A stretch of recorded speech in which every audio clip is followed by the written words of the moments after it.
हाँ, तो welcome back friends. तो ये पार्ट 2 है अपना एसवीएम थ्योरी का। तो इसका काफी कुछ जो है अपन 70 से 75% ऑलरेडी कवर कर चुके हैं। अब जो थोड़ा हाइपर पैरामीटर ट्यूनिंग वगैरह जो है वो देखेंगे अपन कैसे होता है इसका।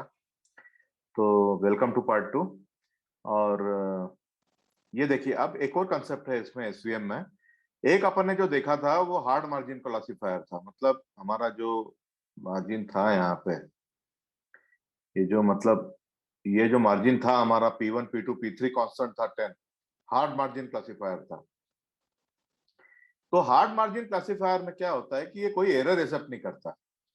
मतलब सारे प्लस जो है वो एक तरफ होंगे, सारे माइनस वो है एक तरफ होंगे। ऐसा ही क्लासिफायर चाहिए उसको। स्ट्रिक्ट क्लासिफायर है, बहुत ही स्ट्रिक्ट क्लासिफायर है। मतलब सारे प्लस एक तरफ होने चाहिए, सारे माइनस एक तरफ होने चाहिए। बहुत स्ट्रिक्ट क्लासिफायर, इसमें एरर एक्सेप्ट नहीं होती है। तो मैं आपको बताता हूं कि एक और कंसेप्ट है इसमें जो कि प्रैक्टिकल में यूज होता है, जो कि हम यूज करेंगे। उसको सॉफ्ट मार्जिन का, हमने जो हार्ड मार्जिन क्लासिफायर पढ़ा था उसको ये सॉफ्ट मार्जिन क्लासिफायर बोलते हैं। सॉफ्ट मार्जिन क्लासिफायर जो है वो क्या होता है, अब आप ये वर्टिकल लाइन दिख रही है बीच की, मैंने बना रखी है। इसके लेफ्ट में देखिए आप, ऊपर एक फिगर बना हुआ है। जीरोज हैं लेफ्ट में। जीरो मतलब, हाँ मतलब जीरो सर्कल्स है लेफ्ट में और प्लस जो है नीचे है। इसमें मैंने दो क्लासिफायर बना रखे हैं, एक रेड है और एक ग्रीन है। कोई मेरे को बताएगा इनमें से जो है तुम कौन सा चूज करोगे वैलिड सेपरेटर? रेड देखो, जो रेड वाला है वो एक गलती कर रहा है। रेड वाला जो है वो एक गलती कर रहा है। रेड वाला जो है वो बिल्कुल भी गलती नहीं कर रहा है। सॉरी, रेड वाला जो है बिल्कुल गलती नहीं कर रहा है। रेड वाले के सब जो है प्लस ऊपर है, और जो है प्लस जो है नीचे है, और जीरो जो है सारे ऊपर है ना? ये गलती नहीं कर रहा है। जबकि ग्रीन वाला जो है उसमें ये गलती कर रहा है। जो जीरो है ना वो एक प्लस की तरफ, जो एक आउटलायर जीरो है इसमें बना हुआ, वो प्लस की तरफ आ रहा है। वो एक गलती कर रहा है। तो आप मेरे को बताओगे कि इनमें से आप जो है, जो एक ग्रीन और ब्लू में से जो है आप वैलिड सेपरेटर कौन सा चूज करोगे? आप कौन सा चूज करोगे? मैं आपसे एक ही क्वेश्चन पूछूंगा कि ये इसमें मतलब कौन सा सेपरेटर चूज करोगे आप? ब्लू वाला चूज करोगे कि ग्रीन वाला चूज करोगे? अरे मान, ग्रीन वाला एक गलती कर रहा है, रेड वाला एक भी गलती नहीं कर रहा है। कौन सा चूज करोगे? अरे मान बताओ। सर ग्रीन वाला। क्यों करेंगे क्योंकि भाई उसका ग्रीन जो वाला? क्योंकि इसका जो मार्जिन है वो ज्यादा है, तो बेसिकली तुम्हारे एक ही आउटलायर आ रहा है तुम्हारा। बाकी तुम्हारा जो रेड वाला है उसका बहुत कम मार्जिन है ग्रीन से। तो काइंड ऑफ क्या बोलते हैं, ओवरफिट टाइप हो रहा है ये, जैसे वो, वेरी क्योंकि गुड, यही एक बहुत बड़ा एग्जैक्टली ही यही आउटलायर रीजन है। है कि अगर मैं बोल दूं कि मेरे को एक हार्ड क्लासिफायर चाहिए जो कि इसमें एरर हो ही ना, एक भी एरर ना हो, तो मेरा मॉडल जो है वो रेड वाला निकाल के रख देगा। अब रेड वाला मॉडल ट्रेनिंग डेटा पे तो बराबर है। ट्रेनिंग डेटा में सारे प्लस जो है नीचे है, सारे जीरो जो है वो ऊपर है। पर टेस्ट डेटा में जहां जरा सा भी इधर उधर हुआ है, तुम्हारा जो रेड वाला है गड़बड़ जाएगा। फिर ये क्या करेगा? बहुत गलतियां करेगा, क्योंकि बहुत टाइट है। देखिए कितना टाइट है। जो मतलब जो जो प्लस के बहुत ज्यादा पास में है। मतलब प्लस पॉइंट जरा भी इधर उधर हो गया तुम्हारे टेस्ट डेटा में, तो ये गलत गलत मार जाएगा, ये गलती करेगा। जबकि ये ग्रीन वाला क्लासिफायर जो है, इसमें एक गलती तो हो रही है, जैसे एक रेड इसने गलत क्लासिफाई कर रखा है, पर फिर भी देखिए ये दोनों से काफी दूर दूर है। तब मतलब अगर थोड़ी बहुत अगर आपके रेड पॉइंट इधर उधर हो गए या थोड़े प्लस पॉइंट इधर उधर हो गए, फिर भी ये बराबर क्लासिफाई करेगा, मतलब ये ओवरफिट नहीं करेगा। तो यही सॉफ्ट मार्जिन क्लासिफायर होता है। सॉफ्ट हार्ड मार्जिन क्लासिफायर जो है ऐसा होता है कि हम उसको बोलते हैं मॉडल को कि एक भी एरर नहीं चाहिए, तो उस केस में ओवरफिटिंग के चांसेस होते हैं। सॉफ्ट मार्जिन क्लासिफायर ऐसा होता है जो मोर जनरलाइज्ड होता है, मोर जनरलाइज्ड होता है। उसको हम बोलते हैं भाई मेरे एक दो एरर जो आउटलायर की वो कर ले तू, पर मेरे को जनरलाइज मॉडल निकाल के दे ताकि मेरे टेस्ट डाटा पे ओवरऑल एरर ज्यादा ना आए। तो वो सॉफ्ट मार्जिन क्लासिफायर होता है। तो mathematical equation hard margin classifier का क्या था, ये देखिए आप, बहुत सिंपल चीज है। हार्ड मार्जिन क्लासिफायर का इक्वेशन था L I into W I Y I should be greater than equal to M. M ये बहुत हार्ड नंबर था, मतलब फिक्स नंबर था, फिक्स नंबर था यहाँ पे, ठीक है ना? तो हम इस इक्वेशन को स्लाइटली मॉडिफाई कर देते हैं। ये देखिए इक्वेशन देखिए। सबसे पहले जो है ऊपर इक्वेशन लिखे हुए हैं, यहाँ देखिए आप लेफ्ट में देखिए इक्वेशन लिखे हैं सबसे पहले। तो सबसे पहले है sigma of W1 square equal to 1। ये तो पता ही है आपको कि वेट के जितने भी वेट हैं उनको स्क्वायर करके अगर हम सम करें तो 1 आना चाहिए। क्यों आना चाहिए? क्योंकि वो सम का स्क्वायर 1 इसलिए आता है क्योंकि हम ये डिस्टेंस जो है, डिस्टेंस डिस्टेंस जो है, या डब्ल्यू आई जो न्यूमरेटर टर्म को डिनोमिनेटर टर्म को कंसिडर करना नहीं चाहते। डिस्टेंस डी निकालते समय जो डिनोमिनेटर है W1 square plus W2 square, इसको हम कंसिडर नहीं करते क्योंकि इसका स्क्वायर हम इसको जो है इसको 1 ले लेते हैं ताकि हमारा इक्वेशन सिंप्लीफाई हो जाए, WI इंटू YI। अगर ये नहीं होगा तो ये वेट टर्म को भी हमको ले लेके इसको यूज करना पड़ेगा। पर अगर सारे वेट टर्म्स का सम अगर 1 आ गया तो डिनोमिनेटर अपने आप गायब हो जाता है। तो इसलिए जो है हम कन्वीनियंस के लिए, तो ये W1 स्क्वायर का जो एक ये सम आ गया है यहाँ पे, WJ square equal to 1, WI square equal to 1, ये तो आपको पता चल गया। फिर जो आपका हार्ड मार्जिन क्लासिफायर है वो क्या है, LI into W into YI is greater than equal to M, ये हार्ड मार्जिन क्लासिफायर हो गया। ये एक भी गलती नहीं करेगा पर आपका ओवरफिटिंग होगा। अब नीचे वाली इक्वेशन देखिए, उसके नीचे क्या इक्वेशन है, LI into W vector into Y vector should be greater than equal to M, ये तो वैसा ही है। और साथ में हमने कोएफिशिएंट जोड़ दिया, देखिए कोएफिशिएंट क्या है, 1 minus epsilon error, 1 minus epsilon, 1 minus epsilon, 1 minus epsilon जोड़ दिया हमने। ये थोड़ा हमने, ये एप्सिलॉन जो है ये आपका पॉजिटिव नंबर है, हमेशा एप्सिलॉन जो है पॉजिटिव नंबर रहेगा। तो अगर एप्सिलॉन माना 0.001 भी हुआ या 0.01 भी हुआ या 0.1 भी हुआ, एप्सिलॉन माना एप्सिलॉन 0.1 है, तो ये जो 1 माइनस 0.1 है 0.9 हो जाएगा। तो ये पॉइंट जो पहले m था तो m की जगह 0.9m हो जाएगा। 0.9m हो जाएगा कि नहीं, समझ में आया एप्सिलॉन का आपको? एप्सिलॉन का मतलब जो क्यों एप्सिलॉन इंट्रोड्यूस किया, तो एप्सिलॉन का वैल्यू अगर 0.1 भी है तो 1 माइनस 0.1 0.9 हो जाएगा और ये 0.9m हो जाएगा। तो अभी हमारा इक्वेशन क्या हो जाएगा, Li into W vector into Y vector should be greater than equal to 0.9m, 0.9m, पहले m था 0.9m हो गया, मतलब m से कम हो गया। मतलब इसका ये मतलब है कि हम इस मॉडल को ये बोल रहे हैं कि थोड़ी बहुत एरर चलने दे भाई, मेरे को जनरलाइज मॉडल दे दें, ठीक है। और ये एप्सिलॉन हम इस तरह से चूज करते हैं कि ये जितने भी एप्सिलॉन का सम होता है, मतलब ये हर एक पॉइंट के लिए, यही मतलब क्या है, ये आपके I is equal to 0 to D क्या है, ये जो आपके फीचर्स हैं। तो मतलब ये सॉरी, ये D जो है फीचर है ऊपर, पर ये I is equal to 0 to N, N जो है नंबर ऑफ सैंपल्स है, तो आई नंबर ऑफ सैंपल है। तो E1 E2 E3 E2 इन सब का जो सम है वो less than equal to C होना चाहिए, less than equal to C होना चाहिए। मतलब ये C जितना ज्यादा होगा उतना एप्सिलॉन ज्यादा होगा, बड़ा, जितना एप्सिलॉन बड़ा होगा उतना ये 1 माइनस एप्सिलॉन छोटा होता जाएगा, मतलब उतना ज्यादा एरर हम अलाउ करते जाएंगे। ये C जितना बड़ा होगा उतना आपका एप्सिलॉन बड़ा होगा, और ये एप्सिलॉन जितना बड़ा होगा उतना 1 माइनस C जो है वो छोटा होगा। तो 1 माइनस, तो ये आप जो है ये M का फैक्टर जो है छोटा छोटा होता जाएगा, तो हम उतनी एरर अलाउ करते जाएंगे, इसका ये मतलब होता है। उद्देश्य इसको समझाओगे आप, या आर्यमान आप समझाओगे इसको, मैंने जो समझाया इसको रिपीट करोगे आप? सर बेसिकली बस इतना है कि आपका जो 1 माइनस एप्सिलॉन है, यूजुअली आपका एप्सिलॉन में अस्यूम कर रहा हूँ कि 1 से कम ही होगा। ये जो 1 से C कम है, होगा पर पॉजिटिव नंबर होगा, हाँ, पॉजिटिव नंबर्स फ्रॉम 0 टू 1। तो 0 ये टू 1 या, आपका एक, हाँ, स्लैक वेरिएबल काइंड ऑफ रहेगा, या सॉफ्ट मार्जिन वेरिएबल जो नीचे लिखा हुआ है इधर। उसका हाँ बस इतना ही मतलब है कि जो ये M है वो आपका हार्ड लिमिट रहेगा कि इससे ज्यादा नहीं होना चाहिए, तो आपका ये ओवरफिटिंग जो रेड लाइन है वैसा आएगा। और अगर ये एप्सिलॉन हाँ अगर आप 0 से ज्यादा कर दोगे तो फिर 1 माइनस कुछ रहेगा, तो ये M थोड़ा कम हो जाएगा। इसका ये मतलब है कि आपका जो ये x of w dot Y I है वो उसका थोड़ा ज्यादा स्लैक होगा, कि वो थोड़ा एरर आगे पीछे जा सकता है। तो आपकी जो ये हाँ, ग्रीन लाइन मतलब है उसमें से थोड़ा पीछे जा रहा है वो, वैसा है। तो ये एप्सिलॉन का बस इतना ही मतलब है कि एप्सिलॉन का मतलब ये है कि हम थोड़ा एरर अलाउ कर देते हैं। मतलब पहले हम greater than equal to M strictly लेते थे, तो अब हम greater than equal to 0.9M या 0.85M ऐसा ले सकते हैं। तो इसको हम इतना बोलते हैं कि हम ये जो है, और फिर ये जो जितने भी एप्सिलॉन होते हैं ये हर एक पॉइंट के ऊपर है ना, तो जितने भी पॉइंट के एप्सिलॉन होते हैं उसका सम जो है वो less than equal to C अपन रखते हैं। तो C एक हाइपर पैरामीटर होता है जो हमको ग्रिड सर्च से कंट्रोल करना पड़ता है ना, तो ये हाइपर पैरामीटर, तो C जितना ज्यादा होगा, ये C जितना ज्यादा होगा उतना एप्सिलॉन ज्यादा होगा। तो एप्सिलॉन जो जितना ज्यादा होगा उतना 1 माइनस एप्सिलॉन कम होता जाएगा। 1 माइनस एप्सिलॉन कम है मतलब ये M इंटू M इन, जैसे एप्सिलॉन जैसे पहले 0.9 था, वो 0.9M था, हो गया 0.9M हो गया। 1 माइनस पॉइंट एप्सिलॉन अगर आपका 0.1 था तो ये 0.9M हो गया। अगर एप्सिलॉन 0.2 है तो 0.8M हो गया। 0.8M मतलब आप और ज्यादा एरर अलाउ कर रहे हो, राइट। तो मतलब एप्सिलॉन जो है, पर ये है फॉर्मुलेशन, ये फॉर्मुलेशन है, मतलब ये जो आपका थ्योरी में ऐसा दिखाते हैं 1 माइनस एप्सिलॉन, पर साइकिट लर्न में जो है एग्जैक्टली उल्टा इंप्लीमेंट किया है।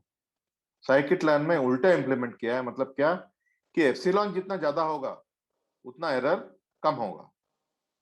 मतलब ये जो एप्सिलॉन हमारे इसमें क्या है, अभी लेफ्ट में अगर आप देख रहे हैं तो एप्सिलॉन जैसे जैसे बढ़ता जाएगा एरर भी बढ़ता जाएगा, मतलब उतने ज्यादा पॉइंट मिसक्लासिफाई होंगे। और साइकिट लर्न में उसने उल्टा इंप्लीमेंट किया है। देखिए साइकिट लर्न में क्या किया है कि जो जैसे जैसे सी बड़ा होता जाता है उतने जो है आपकी एरर कम होती जाती है। समझ रहे हो?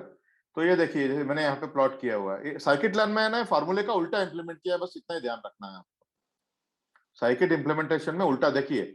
अब आप ये गामा पे मत जाइए, अभी गामा में बाद में समझाऊंगा। अभी आप देखिए सी जो है ये 10⁻⁻² है पहले केस में। तो ये जनरल मॉडल आया है, ये लाल जो दिख रहा है ना, ये लाल और ब्लू दो ही पॉइंट आ रहे हैं। सी को इसने छोटा करके 10 कर दिया, 10⁻0 मतलब 1 कर दिया। पहले ये पॉइंट 10⁻² था, अब 10⁻0 मतलब 1 कर दिया। तो ये देखिए ये जो है डिसीजन बाउंड्री जो है अलग हो गई। और अब जब 10⁻² कर दिया उसको, मतलब सी को 10⁻² कर दिया, मतलब सी को 100 कर दिया उसने। सी को 100 कर दिया तो देखिए किस तरह से जो डिसीजन बाउंड्रीज है और छोटी छोटी होती गई, मतलब उतना ओवर फिटिंग जो है बढ़ता जाएगा, ओवर फिटिंग बढ़ता जाएगा। देखिए मैं पढ़ रहा हूँ सी इज ए फ्लोट, जो इम्प्लीमेंटेशन पढ़ रहा हूँ, C is a float, default equal to 1, one regulation parameter, the strength of regularization is inversely proportional to C. तो अब आपको थोड़ा जो रेगुलराइजेशन अपन ने जो लीनियर रिग्रेशन में पढ़ा वहां पे जाना पड़ेगा। मतलब सी अगर छोटा है तो रेगुलराइजेशन ज्यादा होगा, रेगुलराइजेशन ज्यादा होगा मतलब आपका मिस क्लासिफिकेशन बायस ज्यादा होगा। अगर आपका सी छोटा है, आपका सी छोटा है तो मैं शुरू से बोलता हूं, पहले आप सी छोटा कंसिडर करिए। सी की वैल्यू अगर कम है तो रेगुलराइजेशन ज्यादा होगा, रेगुलराइजेशन ज्यादा होगा मतलब बायस ज्यादा होगा, बायस ज्यादा होगा मतलब आपका मॉडल इनएक्यूरेट होगा, मॉडल इनएक्यूरेट होगा मतलब एरर ज्यादा होगा। सी की वैल्यू अगर आप बढ़ाएंगे तो आपका रेगुलराइजेशन कम होगा, रेगुलराइजेशन कम होगा मतलब जो है आपका आपका जो है मॉडल मोर एक्यूरेटली फिट होगा, मोर एक्यूरेटली फिट होगा मतलब ओवर फिटिंग ज्यादा होगा, ओवर फिटिंग ज्यादा होगा मतलब जो मॉडल जो है ट्रेनिंग डाटा के ऊपर उतना कम जो है वो जो है एरर देगा ट्रेनिंग डाटा के ऊपर। देखिए अब देखिए जैसे सी सी बढ़ाते जा रहा है तो ये जो बाउंड्रीज दिख रही है ना डिसीजन बाउंड्रीज, ये छोटी छोटी होती जा रही है, नैरो नैरो होती जा रही है, बाउंड्रीज नैरो नैरो होती जा रही है। मतलब ये जरा भी पॉइंट इधर उधर हो गया तो ये एरर करेगा टेस्ट डेटा के ऊपर। तो रेगुलराइजेशन मतलब सी जितना कम होगा उतना रेगुलराइजेशन ज्यादा होगा, इनवर्स है ये, ठीक है ना। और ये जो पेनल्टी लेते हैं ये L2 पेनल्टी है, मतलब जो जनरली जो पेनल्टी ली जाती है L2 पेनल्टी है। तो हम ये जनरली ये रिट्स टाइप का कंसिडर करते हैं L2 पेनल्टी। तो ये अपन ने जो थ्योरी पढ़ी इसमें क्या था कि सी जितना ज्यादा होगा एरर उतना ज्यादा होगा, ठीक है ना। अब यहाँ पे उल्टा है कि सी जितना ज्यादा होगा, ये उल्टा इंप्लीमेंट किया, इंप्लीमेंटेशन जो है साइकिट लर्न में, सी जितना ज्यादा होगा उतना एरर ज्यादा होगा, ये तो हमने थ्योरी में सीखा। पर साइकिट लर्न में क्या है, सी जितना ज्यादा होगा उतना एरर कम होगा, मतलब मॉडल जो है उतना स्ट्रिक्ट और ओवरफिट होता जाएगा। ये आया, इसको कोई समझाना चाहेगा? आप समझाओगे इसको सोमन? थ्योरी भी बताओ और इम्प्लीमेंटेशन भी बताओ, मतलब आप दूसरे तरीके से समझाओगे तो बच्चों को समझ में आएगा। सी अभी तक हम जितने हमारे क्लासिफिकेशन मॉडल जैसे लॉजिस्टिक रिग्रेशन में हमने देखा था, तो सी उसी तरह काम कर रहा था कि वो हमारे नॉर्मलाइजेशन को कंट्रोल कर रहा था कि हमारा मॉडल कितना नॉर्मलाइज होगा, वो कितना नॉर्मलाइज कितने एरर्स को अलाउ करेगा। तो साइकिट लर्न में सी का जितना भी इम्प्लीमेंटेशन बना है इसके लिए, वो इस जो अभी थ्योरी बताई उसके अपोजिट चलता है। तो सी जितना कम होगा, सी की वैल्यू जितनी कम होगी उतना हमें ज्यादा रेगुलराइजेशन मिलेगा। मतलब हमारे मॉडल की एक्यूरेसी कम होगी बट ओवर फिटिंग भी साथ में कम होएगी। हमारे मॉडल में फिटिंग अच्छी मिलेगी टेस्ट डेटा और ट्रेन डेटा के लिए। इसके साथ ही अगर हम सी की वैल्यू बढ़ाते हैं तो ये होता है कि हमें अपने मॉडल को और स्ट्रिक्ट बनाना है और उसकी जो प्रिडिक्शन है उसको कंट्रोल करना है ट्रेनिंग के समय। तो अगर हम सी की वैल्यू बढ़ाएंगे तो हमें ज्यादा स्ट्रिक्ट पैरामीटर्स मिलेंगे, हमारी रेगुलराइजेशन की वैल्यू कम होगी, इससे ओवरफिट बढ़ने की प्रॉब्लम आएगी बट आपको ज्यादा एक्यूरेट रिजल्ट्स मिलेंगे ट्रेनिंग डेटा के लिए। ठीक है, वेरी गुड। तो आपको समझ में आया जागृत? ये थोड़ा अगर आपको अगर रेगुलराइजेशन समझ में नहीं आया तो थोड़ा आपको रेगुलराइजेशन आपको पढ़ना पड़ेगा या कहीं लेवल पे देखना पड़ेगा, then you have to come back to revision this. मतलब अभी आप यहाँ समझिए कि हमारा जो थ्योरी में हमने सीखा है उसका मतलब ये है कि सी जितना ज्यादा उतना एरर ज्यादा ट्रेनिंग डेटा के ऊपर, सी जितना ज्यादा उतना एरर ट्रेनिंग डेटा के ऊपर, यानी ज्यादा एरर अलाउ कर रहा है। पर इम्प्लीमेंटेशन उल्टा है, सी जितना ज्यादा उतना जो है ट्रेनिंग डेटा के ऊपर एरर। अभी आप ट्रेनिंग डेटा ही कंसिडर करिए, तो अपन जो सीखे हैं उसका मतलब है कि सी जितना ज्यादा ट्रेनिंग डेटा पे एरर उतना ज्यादा। और जो हमने ये हमारा जो है इसमें कि सी जितना ज्यादा ट्रेनिंग डेटा पे उतना एरर कम, ये जो है इम्प्लीमेंटेशन है। तो ये ध्यान रखना, इम्प्लीमेंटेशन ध्यान रखने वाली बात है। अगर आपको बहुत ही स्ट्रिक्ट मॉडल चाहिए, आपको बहुत ही स्ट्रिक्ट मॉडल चाहिए तो आप जो है सी ज्यादा रखिए। स्ट्रिक्ट मॉडल चाहिए मतलब टुवर्ड्स ओवर फिटिंग चाहिए, आपको बहुत ही स्ट्रिक्ट मॉडल चाहिए ट्रेनिंग के ऊपर, तो आप सी ज्यादा रखिए। तो सर ये साइकिट का फॉर्मूला क्या होगा? साइकिट का फार्मूला क्या है ये देखिए, मैंने इम्प्लीमेंटेशन दिया हुआ है ना नीचे। Typical SVM call C is equal to 1, तो सी यहाँ पे स्पेसिफाई करते हैं अपन। और जो कर्नल जो है यहाँ स्पेसिफाई करते हैं, पोलिनोमियल कर्नल, पोली मतलब पोलिनोमियल, लीनियर मतलब लीनियर, आरबीएफ मतलब आरबीएफ। ये 3 कर्नल सीखे थे ना अपन ने यहाँ पे, तो ये तीनों कर्नल यहाँ पे देना है। गामा, गामा में बताता हूँ आपको। रैंडम स्टेट तो अपन इसलिए देते हैं ना कि रिजल्ट जो मतलब एक फर्स्ट रन में जो रिजल्ट आए नेक्स्ट रन में भी वही रिजल्ट आना चाहिए। रैंडम जो रैंडमनेस है हमारी खत्म होनी चाहिए, ठीक इसलिए है। हम हमेशा एक रैंडम स्टेट दे के रखते हैं। अभी आप ये देखिए कि है ना, ये जो डायग्राम दिख रहा है इसमें सी की वैल्यू बढ़ाता जा रहा है, सी की वैल्यू बढ़ाता जा रहा है। तो आप देखिए कि पहले जनरलाइज बाउंड्री आ रही है, पहले 2 ही सर्कल मिल रहे हैं इसको, देखिए रेड के, एक रेड है एक ब्लू है।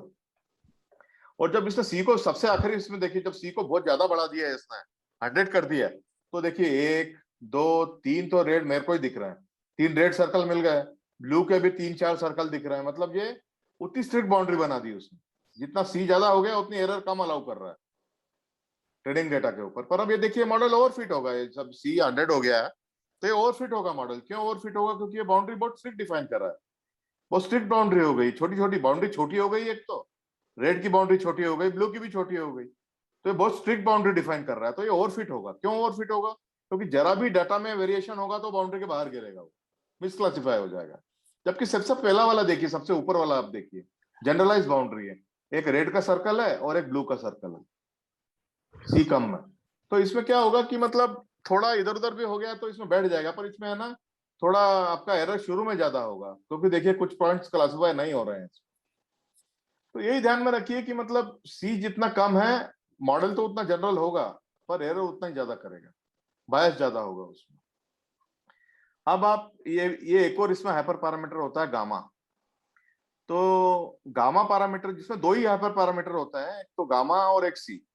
देखिए एक गामा है और एक सी है, बस ये 2 ही कंट्रोल करना है। कर्नल तो आप आरबीएफ दे दीजिए, अगर आपको पता नहीं है आपका डाटा किस तरह का है, आप कर्नल दे दीजिए आरबीएफ, और रैंडम स्टेट 42 100 जो भी नंबर आपको देना है दीजिए, पर अगली बार भी वही दीजिए, जब नेक्स्ट रन करेंगे तो नंबर वही रखिए। तो इसमें 2 हाइपर पैरामीटर है, सी और गामा। ये देखिए गामा का मतलब मैं आपके लिए पढ़ता हूं कि गामा का मतलब ये है कि intuitively gamma parameter defines how far the influence of single training example reaches, how far the influence of single training example reaches, with low value meaning far, low value of gamma meaning far, and high value meaning close। अभी आप ये देखिए, अभी ये इसको छोड़िए आप, अब ऊपर फिगर पे आइए, गामा इज इक्वल टू 0 है, तो ये 3 बाउंड्रीज बन रही है। अच्छा मैं सागर आपको बता रहा था ना मल्टी क्लास में कैसी बाउंड्री बनती है, तो ये मल्टी क्लास का केस है। जी जी। ये देखिए एक रेड क्लास है, एक ब्लू क्लास है और एक ये ऑरेंज क्लास है ना। तो मल्टी क्लास में इस तरह का बनेगा, तो ये 3 क्लास Okay. का प्रॉब्लम है, ये 3 Okay. क्लास क्लासिफिकेशन है ये। तो ये देखिए जब गामा इज इक्वल टू 2 था तो ये 3 बाउंड्री बनी थी जो कि काफी जेनरिक थी, काफी बड़ी बड़ी और जेनरिक थी। अब गामा इज इक्वल टू 10 कर दिया, तो ये गामा मतलब ये क्या होता है, ये कर्नल को मतलब कर्नल ये मतलब ये कर्नल से रिलेटेड है, मतलब ये कर्नल से रिलेटेड। अभी देखिए गामा इज इक्वल टू 10 कर दिया, तो देखिए आपकी जो ये जो ऑरेंज, ये जो आपकी ऑरेंज सी बाउंड्री थी ये तो पूरी बढ़ गई, आपकी जो है ये ब्लू बाउंड्री थी शॉर्ट हो गई, और रेड बाउंड्री भी शॉर्ट हो गई, और एक और जो है रेड डॉट छोटा और बन गया। अब गामा इज इक्वल टू 100 कर दिया, तो देख लो कितनी छोटी छोटी बाउंड्री बन गई, ठीक है ना। तो ये मतलब जैसे जैसे आप गामा बढ़ाते जा रहे हो, आप ओवरफिटिंग की तरफ बढ़ते जा रहे हो। तो the RBF gamma parameter influences the distance of impact of one training point. मतलब ये जो आपके सपोर्ट वेक्टर है, ये सपोर्ट वेक्टर का जो सर्कल बने, सपोर्ट वेक्टर का जो सर्कल बनेगा वो कितना दूर तक जाएगा, मतलब वो कितने जेनरिक होगा, मतलब आपके सपोर्ट वेक्टर पे जो आप बाउंड्रीज बनाओगे, जैसे सपोर्ट वेक्टर पे ये बाउंड्री बनती है ना, तो ये कितनी दूर तक जाएगी ये गामा पे डिपेंड करता है। अगर आपका गामा कम है तो एक सपोर्ट वेक्टर की बाउंड्री जो है वो ज्यादा दूर तक जाएगी, मतलब आपके जो फील्ड जो बनेंगे, जो आपके डिविजन बनेंगे वो बड़े बड़े और जेनरिक होंगे। और जैसे जैसे आप गामा बढ़ाते जाओगे तो आपका जो एक एक सपोर्ट वेक्टर जो एक बाउंड्री है वो छोटी छोटी होना शुरू हो जाएगी। Low gamma values means a broad similarity radius, देख रहे हैं, लो गामा मतलब ब्रॉड सिमिलरिटी रेडियस, ब्लू कितना बड़ा है, ग्रीन कितना बड़ा है, ये कितना बड़ा है। Low gamma values means a broad similarity radius which results in more points being clustered together, ठीक है ना। तो बड़े बड़े जो क्लासिफिकेशन बड़े बन रहे हैं तो ज्यादा ज्यादा पॉइंट जो है क्लस्टर हो रहा है। जैसे जैसे आप गामा की वैल्यू बढ़ाते जाओगे तो कम कम पॉइंट जो है क्लस्टर करता जाएगा, पर ये ओवरफिट की तरफ बढ़ता जा रहा है। In case of high gamma values points must be very close to each other, सही बात है ना, कि गामा में आपके ये क्लासिफिकेशन बाउंड्रीज इतनी पास पास बन रही है कि आपके पास पॉइंट बहुत पास पास में होने चाहिए in order to be included in the same category in the class। मतलब अगर पॉइंट पास पास में नहीं होंगे और थोड़े चितरे हुए होंगे और आप छोटी छोटी बाउंड्री बना दोगे गामा, तो आपका बहुत मिसक्लासिफिकेशन हो जाएगा। Gamma parameter can be seen as the inverse of radius of influence of samples selected by model as support vector। मतलब सपोर्ट वेक्टर से जो मॉडल बनता है या जो आपकी बाउंड्रीज बनती है, अगर छोटा गामा रहेगा तो बाउंड्रीज बड़ी बनेगी और गामा बड़ा रहेगा तो बाउंड्री छोटी बनेगी। और आपने गामा अगर बहुत बड़ा कर दिया तो फिर आप सी को कितना भी वेरी करो कोई फर्क नहीं पड़ता। तो इसको कोई और समझाना चाहेगा, एक बार रिपीट करना चाहेगा एक बार दूसरी लैंग्वेज में। ये एक हाइपर पैरामीटर है, मतलब गामा, जो कि आपको कंट्रोल करना है। उद्देश्य एक्सप्लेन करोगे इसको कि टफ है?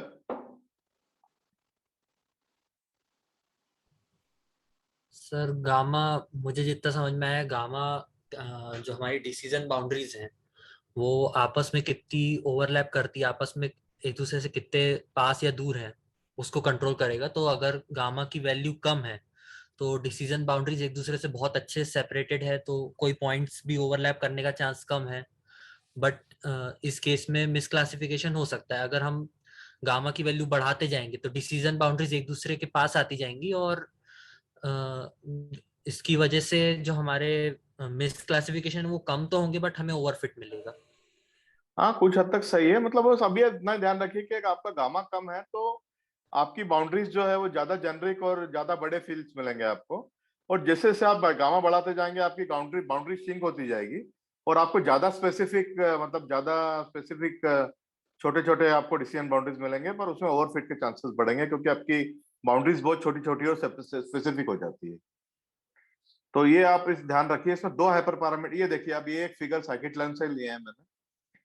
तो आप ये देखिए कि गामा और सी जो है, ये गामा जो है ये कर्नल से रिलेटेड है, मतलब ये आपकी कर्नल से रिलेटेड है।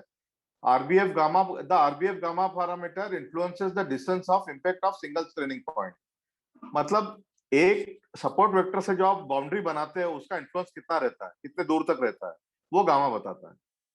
मतलब एक सपोर्ट, या यहाँ पे जो सपोर्ट वेक्टर से तीन बाउंड्री बनी है तो इनका डिस्टेंस जो है पहले वाले फिगर में जो है ज्यादा ज्यादा तक है, देखिए ज्यादा दूर तक है, ज्यादा दूर तक फैली हुई है, तो गामा इज इक्वल टू 0। अब जैसे जैसे आप गामा बढ़ाते जाओगे एक सपोर्ट वेक्टर जो है उसका इफेक्ट कम होता जाएगा, जो है आपकी बाउंड्री बहुत ही स्पेसिफिक और बहुत ही श्रिंक होती जाएगी आरबीएफ में। तो ये आपका इंट्यूटिव फील है इसके लिए, गामा के लिए। और अब आप ये देखिए कि मतलब अब आप ये वर्टिकल और हॉरिजॉन्टल देखिए कि आप किस तरह से वेरी होता है। सबसे पहले आप हॉरिजॉन्टल देखिए, गामा जो है वो बढ़ा रहा है, ये देखिए जो गामा जो है, जो सी कांस्टेंट है, देखिए हॉरिजॉन्टल देखिए तो सी जो है तीनों में रो देखिए, row first row C is equal to 10⁻², मतलब 1/100 है, 1/100 है, 0.01 क्या क्या होगा ये 0.01 हाँ 0.01 है। सी जो है 0.01 है और गामा जो है 10। तो पहले में गामा जो है 1/10 है, दूसरे में जो है 1/1 है, दूसरे में 1 है और तीसरे में 1/10 है, मतलब 0.01 है। गामा जो है वो, गामा जो है ये बढ़ाता जा रहा है, देखिए 10⁻⁻1 किया पहले, फिर 10⁻0 किया और 10⁻1 किया। तो देखिए सी कांस्टेंट है, सी कांस्टेंट रखा है और गामा की वैल्यू बढ़ाता जा रहा है। देखिए गामा जो है 10⁻1 है, बहुत बड़ी बड़ी बाउंड्रीज बन रही है, एक ब्लू बनी है, एक ब्लैक बनी, पर बहुत सारे पॉइंट मिसक्लासिफाई हो रहे हैं, बीच के सारे मिसक्लासिफाई हो रहे हैं। गामा को उसने और बढ़ा दिया, 1 कर दिया, 10⁻⁻1 से 1 कर दिया। तो देखिए जो बाउंड्रीज है श्रिंक हुई, बाउंड्री श्रिंक हुई, और जो है आपके ज्यादा जो है सर्कल दिख रहे हैं, लाइट लाइट सर्कल दिख रहे हैं आपके, बाउंड्री श्रिंक हो गई है। और जब गामा को उसने 10 कर दिया तो देखिए जब उसकी बाउंड्रीज कितनी श्रिंक हो गई, और मतलब रेट ज्यादा बन गए, ज्यादा जो बाउंड्रीज बन गई है अलग अलग, जो ये देखिए अलग अलग बाउंड्री बन गई है, तो बहुत स्पेसिफिक बाउंड्री बन। तो मैं बोलूंगा कि मतलब जब गामा को उसने बढ़ा दिया है तो ये it is mostly going towards overfitting. अब आप कॉलम, जो दूसरा कॉलम देखिए, दूसरा कॉलम जो है गामा इज में 10⁻, गामा जो है सी की वैल्यू उसने बढ़ा दी, सी की वैल्यू 10 पे है, अभी दूसरी रो में सी की वैल्यू 10 है। अब गामा -1 मतलब पहला फिगर हो गया जहां मेरा कर्सर है, गामा 1 और गामा जो है गामा जो है 10, पहले पहले था 0.01, फिर 1, और फिर गामा है 10। तो देखिए बाउंड्रीज कितना क्लियरली जो है आपको फर्क पता चल रहा है, जैसे जैसे गामा की वैल्यू बढ़ती जा रही है डिसीजन बाउंड्रीज जो है श्रिंक होती जा रही है। सी जो है, सी बढ़ा है, फिर उसने क्या किया, तीसरी वाली रो में सी को 100 पे कांस्टेंट रखा है। तो सी तीसरी वाली रो में तीनों फिगर में सी 100 पे कांस्टेंट है। अब 0.01 पे देखिए आपको क्या मिल रहा है, मिल रही है बाउंड्री ज्यादा मिल रही है, और काफी ज्यादा मिल रही है। और फिर देखिए गामा उसने फिर बढ़ा दिया, 1 कर दिया, तो देखिए बाउंड्री श्रिंक हो गई। और जब गामा को उसने 10 कर दिया तो और श्रिंक हो गई। तो मतलब सी और गामा का आपको इफेक्ट समझना है तो दिस इज एक्सेलेंट, मतलब excellent figure to understand effect of C and gamma. अभी आप देखिए कि मतलब अब इसको थोड़ा आपको घर पे बैठ के थोड़ा सा सोचना पड़ेगा इसके ऊपर कि किस तरह से आप ये फिगर वेरी हो रहा है, मतलब ऐसे मेरे को समझाना मुश्किल है, पर पिक्टोरियल है और वैल्यूज भी सब क्लियरली दी हुई है। तो आप थोड़ा अगर घर बैठ के इसको ध्यान से देखेंगे तो आप जो है फर्क को जो है डिफरेंशिएट कर पाएंगे। इसमें एक चीज और पढ़ता हूँ, if gamma is too large the radius of the area of influence the radius of the area of influence of the support vector only includes the support vector itself। मतलब अगर गामा बहुत बड़ा हो गया तो जो उसके आसपास का जो बाउंड्री बनेगा, जो सपोर्ट वेक्टर के आसपास का जो मॉडल का बाउंड्री बनेगा, वो सिर्फ सपोर्ट वेक्टर को इंक्लूड करेगा, इतना छोटा हो जाएगा। And no amount of regularization with C will be able to prevent the overfitting. मतलब आपने गामा इतना बढ़ा दिया है और तो उससे डिसीजन बाउंड्री इतनी शॉर्ट हो गई कि सिर्फ वो एक ही पॉइंट को ले रही है। तो आप सी से कुछ, सी को कितना भी वेरी करो, कितना भी रेगुलराइजेशन लगाओ, सी का कोई इफेक्ट ही नहीं।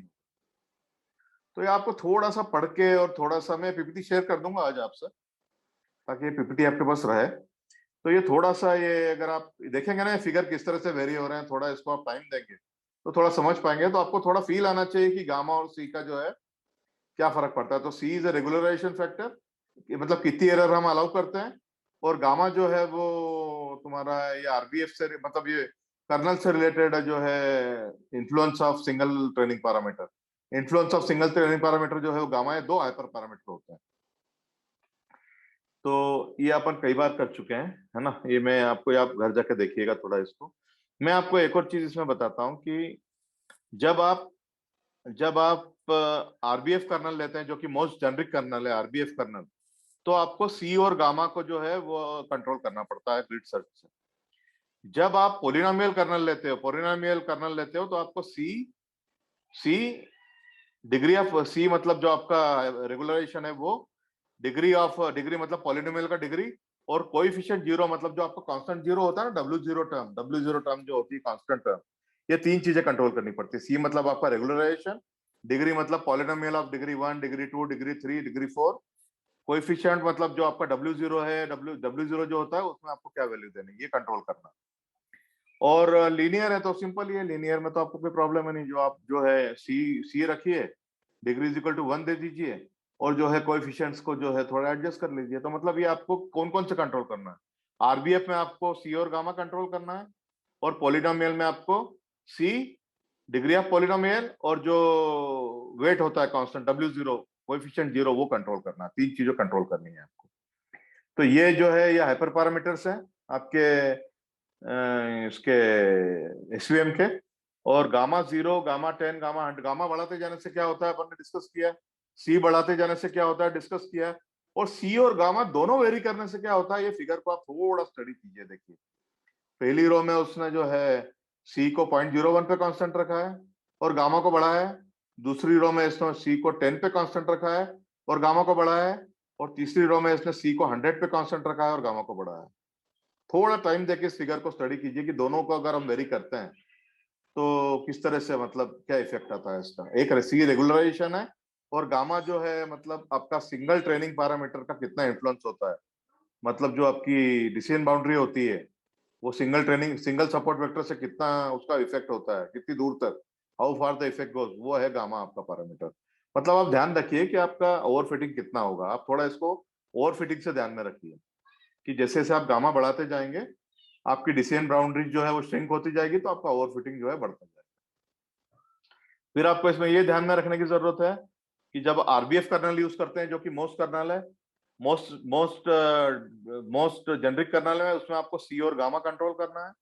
जब आप पोलिनोमियल कर्नल लेते हैं तब आपको सी, डिग्री ऑफ पोलिनोमियल और जो वेट है कोएफिशिएंट 0 उसको कंट्रोल करना है। तो ये जो है मतलब ये सब तीन ही ये सब आपको ध्यान रखना है। और अब ये दो चार चीज देख लेते हैं। Gamma is high, if gamma is high, अगर गामा आप बहुत बढ़ा देते हैं तो impact of C will become negligible. If gamma is low और weak, C affects the model just as it affects the linear model. मतलब अगर आपने गामा को कम रखा है, गामा को कम रखा है तो आपका सी मतलब सी जो है तब मॉडल, तब आपको सी का इफेक्ट पता चलेगा।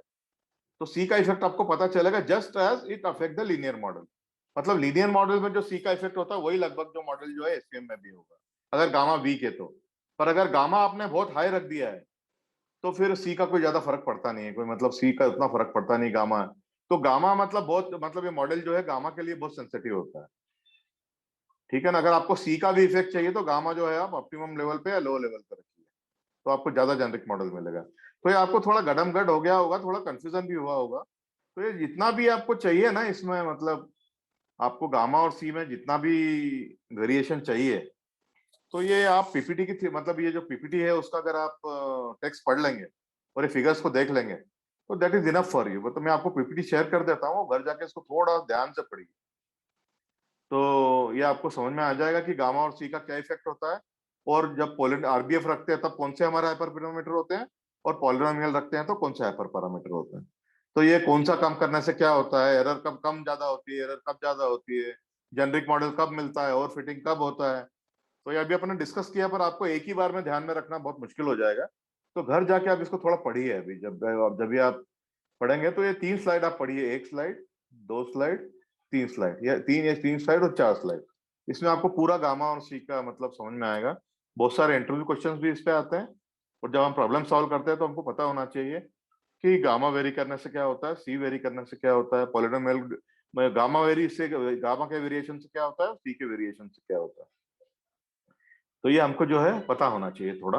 अगर अभी आप थोड़ा कंफ्यूज भी हैं तो आप इसको थोड़ा पढ़ लेंगे तो काफी क्लियर हो जाएगा, इससे ज्यादा की आपको जरूरत नहीं है। अब मैं आपको थोड़ा इसके लिए एडवांटेजेस डिसएडवांटेजेस बोल देता हूँ कि आपका इसका जो एडवांटेज है एसवीएम का, देख रहे हैं अपन जो है कितने भी कॉम्प्लेक्स बाउंड्री होने दो, कितनी भी कॉम्प्लेक्स बाउंड्री देख रहे हो आप यहाँ पे, ये देख रहे हो लीनियर है, पॉलिनोमियल है, पॉलीगॉन है, ये देखिए कि ये इसमें कितनी कॉम्प्लेक्स बाउंड्रीज है फिर भी उसने सेपरेट कर दिया। तो ये कॉम्प्लेक्स प्रॉब्लम सॉल्व कर देता है। और जब आपका डायमेंशन डाटा की डायमेंशनलिटी बढ़ जाती है, मतलब जब नंबर ऑफ फीचर आपके बहुत हाई हो जाते हैं तब काम करता है। और अगर आप गामा और ये बराबर एडजस्ट कर दो तो आपको जो है ओवर फिटिंग का भी कम चांस रहता है। डिसएडवांटेजेस, आपका डाटा सेट अगर बढ़ गया तो आप जैसे आपको प्रोजेक्ट में भी एसवीएम करना है, डाटा सेट की साइज बढ़ गई तो आपका एसवीएम हो सकता है 1 घंटा आधा घंटा भी रनिंग टाइम ले लेगा, ज्यादा भी ले सकता है। तो लार्ज डाटा सेट के लिए नहीं होता है एसवीएम। एसवीएम कभी बहुत लार्ज डाटा सेट के लिए अप्लाई नहीं करते, और करना है तो फिर आपको वो थोड़ा क्लाउड के रिसोर्सेस वगैरह अच्छा कंप्यूटर लेके अप्लाई करना चाहिए। Difficult to tune parameters as it's computationally intensive, मतलब हाइपर पैरामीटर का ट्यूनिंग थोड़ा कंप्यूटेशनली इंटेंसिव है तो थोड़ा डिफिकल्ट होता है। Difficult to interpret the final model and individual parameter effect. तो आप देख रहे हैं ना सी का इफेक्ट क्या होता है, गामा का इफेक्ट भी क्या होता है। तो अगर मैं किसी को खड़ा कर दूं और बोलूं कि एक्सप्लेन करो कि सी का इफेक्ट गामा का इफेक्ट क्या होता है, तो आप में से बहुत कम लोग एक्सप्लेन कर पाएंगे। तो थोड़ा ये टफ होता है कि मतलब एक का इफेक्ट दूसरे पे क्या होता है। तो और जो फाइनल मॉडल बनता है वो इंटरप्रिटेबल भी नहीं होता है। तो अगर आपको इंटरप्रिटेबल क्लासिफायर चाहिए जो अगर आप बैंक में काम कर रहे हैं या आपको रेगुलेटरी अथॉरिटी को समझाना है कि ये मेरा मॉडल है और ये इसकी इंटरप्रिटेबिलिटी हाई होना चाहिए, तो आप लॉजिस्टिक रिग्रेशन यूज कीजिए, आप एसवीएम मत यूज कीजिए। पर आपको रिजल्ट से मतलब है तो आप एसवीएम बड़े आसानी से, बड़े मजे से यूज कर सकते हैं। तो ये कुछ एडवांटेजेस है, कुछ डिसएडवांटेज है।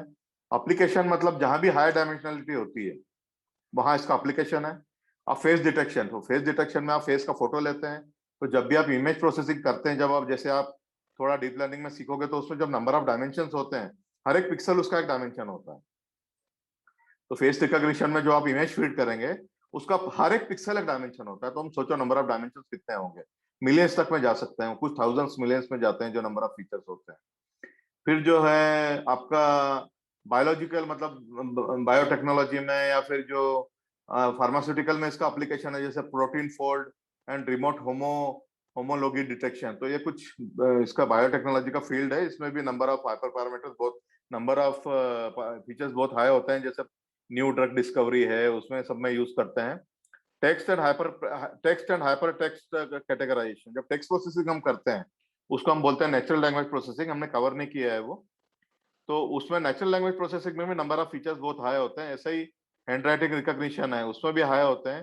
क्लासिफिकेशन ऑफ इमेजेस, तो इमेजेस मतलब यही है कि जैसे ये देख रहे हैं आप, इमेज को क्लासिफाई करना है। आप ये एक लेडी की 4 फोटो है, हैप्पी, सैड, सरप्राइज, एंग्री, इसको आपको 4 कैटेगरी में, आपको कोई भी इमेज दिया 4 में आप जो है क्लासिफाई करना है। तो इस तरह के इसमें जो है आपको कर सकते हैं आप, वो एसवीएम से हो जाएगा। पर इसमें जो है नंबर ऑफ पैरामीटर हाई है, इसलिए एसवीएम का यूज होता है। बायो इन्फॉर्मिक में यूज होता है और जियो एंड इन्वायरमेंटल साइंसेस में होता है। मतलब एसवीएम एक बहुत ही जनरल पर्पस जो है एल्गोरिदम है, और इसके काफी वाइड एप्लीकेशन है, मतलब बहुत जगह यूज होता है।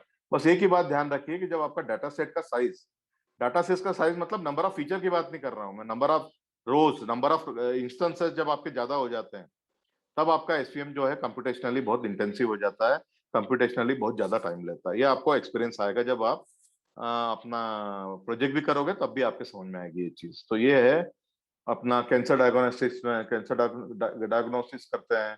स्पीच रिकॉग्निशन, तो जैसे स्पीच रिकॉग्निशन होता है ना, जैसे अगर आप एक आपका है, जैसे एक सोमन है, फिर एक आपका आर्यमान है, फिर एक है शुभम है, या एक मैडम है, अब 4 की वॉइस है। तो पहले मैंने ट्रेन कर दिया मेरे मॉडल को, फिर आप में से कोई भी एक बोलेगा तो फिर पता लगाना चाहिए किसने बोला। वॉइस रिकॉग्निशन है। तो ऐसा जो एप्लीकेशन होते हैं ना जो वॉइस बेस्ड, वॉइस से पता कर लेते हैं कि मतलब ये किसकी आवाज हो सकती है। तो पहले ट्रेन किया होगा ऑफकोर्स, तो आवाज से ही पहचान जाएगा कि वो वही आदमी है कि नहीं, क्योंकि वॉइस का भी एक सिग्नेचर होता है, साउंड का सिग्नेचर होता है, वॉइस का सिग्नेचर होता है। जैसे सिटी बैंक में, तो सिटी बैंक में मेरे को उन्होंने बोला है सर आप आपकी मॉडल वॉइस रिकॉर्ड करो, तो मैं पासवर्ड नहीं भी डालता हूँ और मैं मेरी वॉइस से बोलता हूँ तो पहचान जाता है कि ये city Shailendra only, Shailendra only. अब वही जो है वही पासवर्ड वगैरह मेरी वाइफ अगर यूज करती है तो पहचान जाता है कि शैलेंद्र इज नॉट स्पीकिंग। हो सकता है कि क्रेडिट कार्ड जो है चोरी हो गया और कोई और बोल रहा है, तो फिर वो अकाउंट क्लोज कर देता है, मतलब वो आपका ट्रांजेक्शन होने नहीं देता है। वॉइस से पहचान जाता है कि शैलेंद्र बोल रहा है कि कोई और बोल रहा है। तो इस तरह की सिक्योरिटी जो है वो सिटी बैंक में ऑलरेडी है, सिटी बैंक ने इंप्लीमेंट कर रखी है। आदमी की वॉइस तो बदलेगी नहीं, सिग्नेचर तो वही से वही रहेगा वॉइस का। तो इस तरह के जो एप्लीकेशन होते हैं उसमें भी नंबर ऑफ डायमेंशन बहुत हाई होते हैं। तो ये सारे डीप लर्निंग के एप्लीकेशन है, उसमें भी जो है एसवीएम जो है काफी एसवीएम काफी यूज हो सकता है, क्योंकि डायमेंशनलिटी बहुत हाई है और उसके जो रिजल्ट है काफी एक्यूरेट आते हैं। फिर कैंसर डायग्नोसिस वगैरह में भी जो है इसका काफी एप्लीकेशन है, मतलब। तो आप ये मानिए कि एसवीएम जो है थोड़ा मैथमेटिकली कॉम्प्लेक्स है, और इसके एप्लीकेशंस जो है मतलब बहुत ज्यादा हैं, और ये बहुत जनरल पर्पस एल्गोरिदम है और बहुत वाइडली यूज होता है मशीन लर्निंग। मतलब जो प्रोफेशनल्स हैं, साइंटिस्ट लोग हैं, इसको काफी वाइडली यूज करते हैं। इसलिए जो है मैंने इसको कवर किया, तो अगली क्लास में जब है अपन वो लेंगे, अगली क्लास में शुभम जो है he will cover the Python and some. तो आज काफी लंबा सेशन हो गया अपना, और इसको जरूरी था उतना, क्योंकि ये मैथमेटिकल बहुत कॉम्प्लेक्स। मैं आपको बता देता हूँ मैंने क्या क्या कवर किया। एसवीएम के एडवांटेज डिसएडवांटेजेस लिए मैंने आपको बताया, लाइन का इक्वेशन क्या होता है, जनरलाइज लाइन का इक्वेशन क्या होता है, हाइपरप्लेन का इक्वेशन क्या होता है, फिर हार्ड मार्जिन क्लासीफायर क्या होता है, कैसे चूज करना है। फिर मैंने आपको बताया सपोर्ट वेक्टर क्या होता है और सपोर्ट वेक्टर का क्या इफेक्ट पड़ता है, और सपोर्ट वेक्टर कैसे हमको हाई डायमेंशनलिटी डेटा को मॉडल करने में हेल्प करते हैं।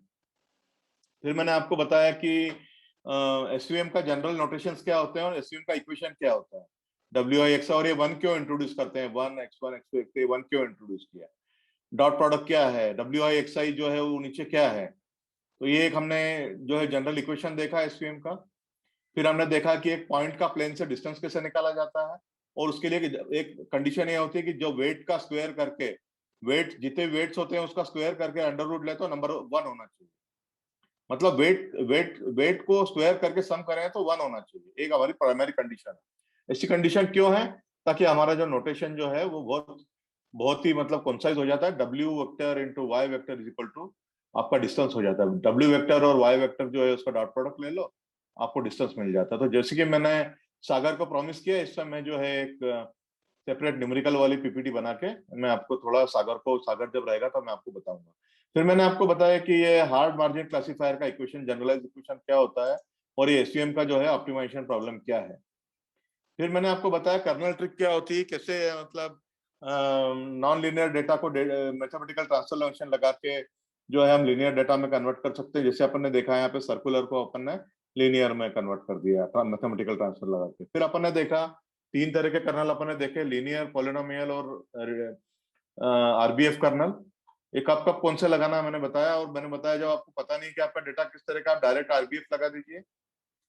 और फिर मैंने आपको बताया सॉफ्ट मार्जिन क्लासिफायर क्या होता है, उसमें एक्सेलॉन क्या होता है, और ये सी जो है, सी थ्योरी में क्या है और साइकिट लर्न में उसका जो इम्प्लीमेंटेशन है वो थोड़ा रिवर्स है। मतलब साइकिट लर्न जो है वो हमारा रेगुलराइजेशन पैरामीटर है, वो जितना कम है उतना रेगुलराइजेशन ज्यादा होगा। और ये बताया मैंने आपको। फिर मैंने आपको बताया सर कि गामा क्या है। गामा जो है सर आपका कर्नल से रिलेटेड एक कर्नल से रिलेटेड हाइपर पैरामीटर है। ये बताता है कि सिंगल जो ट्रेनिंग एग्जांपल है या जो सिंगल सपोर्ट वेक्टर है उसका जो इफेक्ट कितनी दूर तक होगा। मतलब अगर गामा छोटा है तो एक सपोर्ट वेक्टर का इफेक्ट ज्यादा दूर तक होगा, मतलब जो है हमारे बाउंड्रीज बड़ी बड़ी बनेगी, ज्यादा जेनरिक मॉडल बनेगा।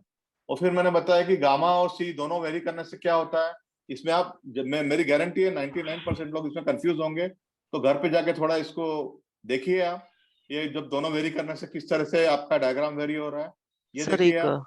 सर एक एक मिनट मेरे को फिनिश करने दो फिर पूछना। ओके फिर जो है आरबीएफ कर्नल में आपके 2 हाइपर पैरामीटर होते हैं, सी और गामा। और पॉलिनोमियल कर्नल में 3 होते हैं, सी, डिग्री ऑफ पॉलिनोमियल और कोएफिशिएंट 0। ठीक है ना, ये 3 पैरामीटर होते हैं। एडवांटेजेस डिसएडवांटेज देखे और हमने कुछ एप्लीकेशन देखे। तो एप्लीकेशन में बेसिकली बहुत वाइड है। इसमें एक ही ध्यान रखते हैं कि जब हमारा डाटा में डायमेंशनलिटी बहुत हाई होती है तब जो है हमारा एसवीएम काम में आता है। पर जब डेटा में नंबर ऑफ रिकॉर्ड या नंबर ऑफ सैंपल बहुत ज्यादा हो जाए तो हमारे को एसवीएम जो है थोड़ा चक्कर देता है, क्योंकि इसमें कंप्यूटेशनली टाइम बहुत लगता है। तो ये ऐसा कुछ हमने देखा। और जो है अब कुछ Q&A ले सकते हैं। हाँ बोलिए सागर, बोलिए। सर एक स्लाइड नंबर थोड़ा 12 को जा सकते हैं एक बार? 12 मेरे को पता नहीं है, 12 कौन सी, अब रोकना मेरे को, कहाँ है ये वाली? थोड़ा पीछे पीछे हाँ हाँ और थोड़ा पीछे हाँ और पीछे और पीछे, हाँ यहाँ पर रुक जाइए। हाँ, नेक्स्ट वन, आगे वाला सर, पीछे, आगे वाला, आगे आगे वाला। वाला। हाँ हाँ सर, हाँ यहाँ पर डेटा पॉइंट्स क्रॉस होते हैं ना, सर्कल होते हैं सर यहाँ पर, जो डायग्राम आपने दिखाया है लेफ्ट साइड में, लो हाँ। सी लार्ज सी, वहां पर डेटा पॉइंट जो बोल रहा है कि सोच लीजिए कि सी का वैल्यू लार्ज होता है तो large number of data points to be misclassified. तो सर यहाँ पर एक्स, वो जो क्रॉस है वो डेटा पॉइंट्स है, या जो सर्कल है वो नहीं डेटा नहीं, पॉइंट? देखो एक एक आप मान लो स्पैम है और एक हैम है, तो जो क्रॉस है उसको मान लो स्पैम है और जो सर्कल है वो हैम है। ओके। तो जैसे जैसे सी का वैल्यू आपका बढ़ता जा रहा है मिसक्लासिफिकेशन बढ़ता जा रहा है। तो तो आप ज्यादा स्पैम को जो है हार्म कैसे पाए कर रहे हो। प्लस भी आपका डाटा पॉइंट है, हाँ स्पैम टाइप का, और जो है सर्कल है वो आपका हैम टाइप का डेटा है। दोनों डेटा पॉइंट है, दोनों डेटा पॉइंट है। जब आप सर सी की वैल्यू लार्ज कर देते हो हम्म, तब ये जो है ज्यादा, देखिए जो ये आपका जो मॉडल बना हुआ है वो हम्म, ज्यादा आपके जो ज्यादा जो क्रॉस है। स्पैम है वो हैम में आ रहा है। पर ये ध्यान हाँ रखिए ये थ्योरी है, हाँ साइकिट करेक्ट। लर्न का इम्प्लीमेंटेशन रिवर्स है। अगर आपका सी लार्ज हो जाएगा, साइकिट लर्न में सी लार्ज हो जाएगा तो आपका एरर कम हो जाएगा, कम मिसक्लासिफिकेशन होगा। ठीक है, ये ध्यान में रखिए, इम्प्लीमेंटेशन उल्टा है। ओके तो ये डाटा पॉइंट तो दोनों ही है आपके। थ्योरी में गॉट इट। पढ़ते समय अपन ऐसा पढ़ते हैं कि जब सी का वैल्यू ज्यादा है तो एरर ज्यादा है, ठीक है सर। सिंपल है याद रखने के लिए, सी ज्यादा तो एरर ज्यादा, ये सिंपल है। और साइफिट क्लान में उल्टा है, सी ठीक है ज्यादा सर। तो एरर कम, इस तरह ठीक से है इम्प्लीमेंट किया है, ठीक है ना। ओके कुछ सर। नहीं यार, वो 1/c ले लिया उसने इसका, और क्या, जो जो है ना, थोड़ा मैनिपुलेट कर दिया है उसको, और क्या, थोड़ा सा मैथमेटिकल जगलरी है वो, और क्या। Okay sir. जो आपका कोरिलेशन +1 हो या -1 हो, दोनों ही कोरिलेशन है ना, +1 एक पॉजिटिव डायरेक्शन में, -1 कोरिलेशन जो है नेगेटिव डायरेक्शन में, दोनों स्ट्रॉन्ग कोरिलेशन है ना। तो वही है, थोड़ा मैथमेटिकल मैनिपुलेशन कर दिया है फार्मूले में अंदर उसने, और क्या, फार्मूला चीज वही ठीक है, इनवर्सली कोरिलेटेड हो या पॉजिटिवली कोरिलेटेड हो, कोरिलेशन तो है ना, हाँ ये हाँ हाँ। मतलब होता है। Okay sir. स्टैटिस्टिक्स में ठीक अपने है को सर। देखना है कोरिलेशन है इसमें, हाँ हाँ हाँ। तो ओके ये सर। चीज है। ओके गॉट और इट। किसी को कोई क्वेश्चन है? Any other questions? जागृति आपको? Shubham, Jagriti? No sir. Madam थोड़ा कंफ्यूजन फिर भी रहेगा आपको, सी गामा हाँ में ही सर, वो रहेगा, सी क्योंकि और थोड़ा गामा पे, कंफ्यूजिंग है। हाँ सी और गामा पे करना पड़ेगा सर। हाँ, थोड़ा मैडम, ये जो इसके बाद की 4 स्लाइड है ना, ये पढ़ लीजिए, 1 स्लाइड, हाँ सर। 2 स्लाइड, 3 स्लाइड, 4 स्लाइड, आराम से पढ़िए घर पे, फिगर देखिए, और थोड़ा वेब सर्च करिए, थोड़ा R&D करिए, आपको क्लियर हो जाएगा। क्योंकि इसको ऐसे थोड़ा समझाना भी मुश्किल हो जाता है लैंग्वेज में, कि मतलब, पर फिर भी मैंने जितना कोशिश हुआ मैंने समझाया है आपको। थोड़ा घर जाके 4 स्लाइड पढ़ लेंगे, इससे ज्यादा पढ़ने का आपको जरूरत नहीं पड़ेगा।